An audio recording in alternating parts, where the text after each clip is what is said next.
is a massive, wide-ranging 800-plus page report that includes more than a dozen value-for-money audits into how the provincial government is spending your money. One of the sectors Auditor General Bonnie Lysyk turns her microscope on is health care, including the province's $1.6 billion cancer care system. She points out a few problems that persist. Wait times for diagnosis are too long, certain treatments are underused, and too many people are being sent on expensive trips to the United States. How have you felt about your cancer treatment? It's excellent. I couldn't want for more. I'm at an advanced stage with metastases through my bones, but I am getting the best care I think I could. For the most part, the province's Auditor General agrees that Ontarians with cancer are generally receiving quality care in a timely manner. But in her annual report, she points out a number of areas where the province is not meeting its targets and has been slow to respond to increased demand. One in particular is stem cell transplants. Dozens of patients have to be sent to the United States on the taxpayer's dime because of limited capacity to perform the procedure in Ontario. The province's limited capacity to perform stem cell transplants was first identified as an issue in 2009. In the next 6 years, this issue led to excessive wait times and costly out-of-country procedures. How costly? A stem cell transplant in Ontario costs about $128,000. In the United States, it's $660,000. The auditor estimates 171 patients will have to travel between 2015 and 2021 at a cost of $90 million. The Minister of Health says the government is spending $35 million more this year on expanding that service, but agrees more work needs to be done. Our goal is repatriating those individuals, or rather ensuring that they don't need to travel out of province. But I think with stem cells, it's important to recognize as well is the science is changing really, really quickly.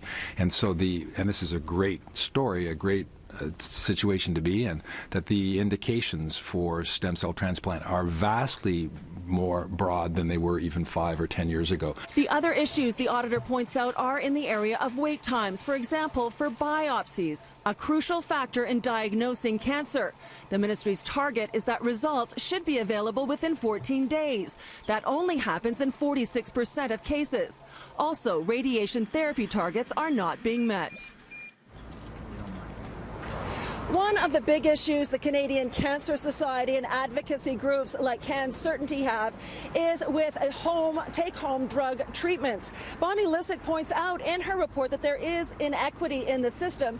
Patients who have their drugs administered in hospital have their costs fully covered, which is not the case for patients who take their drugs at home.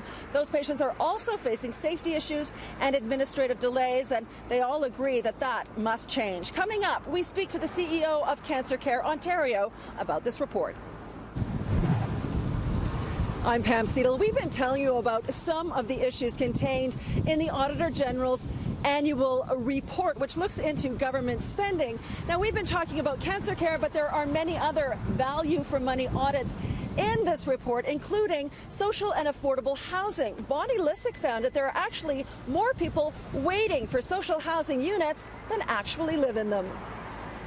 Our audit of social and affordable housing found that Ontario's social housing waitlist has increased 36% in the last 13 years. Challenges are also likely to increase in the medium term as contracts with housing providers offering below-market rents on 83,000 units have begun to expire and will continue to expire over the next 15 years. Despite this, however, we found there is no provincial strategy in place to address Ontario's growing social housing waitlist.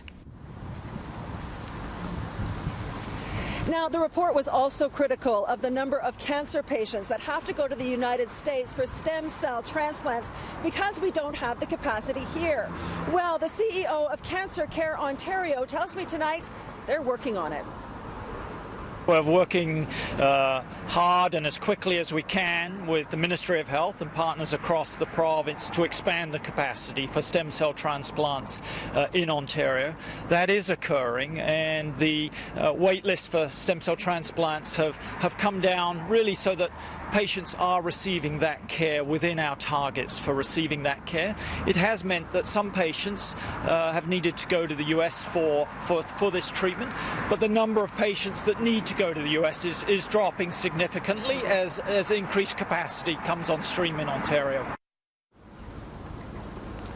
Now, in fact, the Ministry of Health announced in the summer that 15 new stem cell transplant inpatient beds will be created at the hospital behind me, Princess Margaret, another 7 in London, but it's not clear if they've been opened yet.